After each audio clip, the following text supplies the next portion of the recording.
pour ce titre que l'on va développer tout en longueur dans cette édition spéciale ce matin, pardonnez-moi, sur France 24. Le pape François est donc mort. C'est le Vatican, je vous le disais, qu'il a annoncé par une courte vidéo il y a à peine une poignée de minutes. Le pape François, qui était donc âgé de 88 ans, qui était très affaibli, je vous le disais également en titre, après une double pneumonie il avait été hospitalisé pendant près de 38 jours.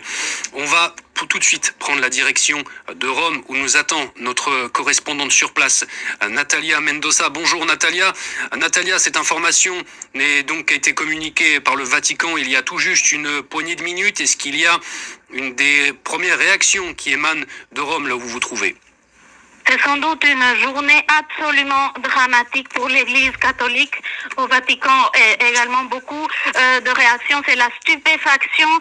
Sans doute aujourd'hui, le bureau de presse du Vatican a confirmé donc cette information. C'est son éminence, le cardinal Farrell, qui a annoncé donc avec douleur la mort du pape François en ces termes. Il a dit que c'est avec une profonde tristesse qu'il annonce donc la mort du souverain pontife. Ce matin à 7h35, l'évêque de Rome, le pape François, est donc décédé. Toute sa vie a été consacrée au service du Seigneur, a dit le cardinal Farrell. Il a également exprimé la plus grande tristesse. Le pape qui a dit, le cardinal nous a enseigné à vivre les valeurs de l'évangile avec fidélité, courage et amour universel, en particulier en faveur des plus pauvres et des marginalisés. Une information qui tombe comme un coup de tonnerre en ce lundi, le lendemain de la fête de Pâques, la journée la plus importante du calendrier liturgique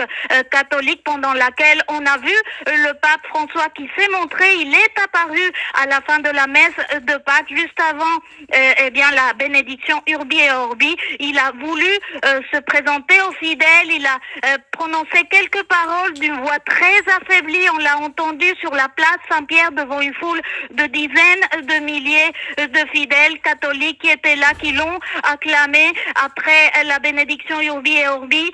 On a vu le pape qui a tenu à s'approcher de ce peuple de fidèles auquel il tenait tellement de montrer sa proximité, sa chaleur, son affection la plus profonde. Le pape a fait un tour en papamobile hier sur cette place Saint-Pierre. On l'a vu bénir quelques bébés, on l'a vu bénir la foule, on a entendu les cris vive le pape, une profonde émotion du peuple catholique qui hier pensait que le pape était dans le chemin de la rémission, dans une amélioration, qu'on le voyait sortir ces derniers jours pendant la Semaine Sainte. On l'a vu à plusieurs occasions. À la fin de la messe du dimanche des Rameaux, il a également apparu pour bénir la foule. Jeudi Saint, il s'est rendu dans une prison romaine pour s'entretenir avec un groupe de détenus.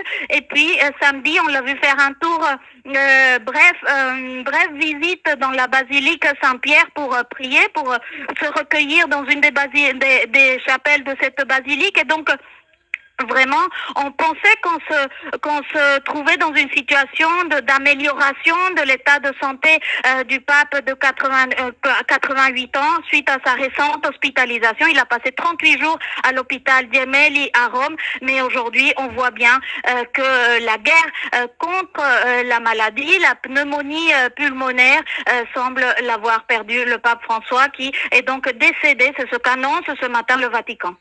Et on reviendra vous voir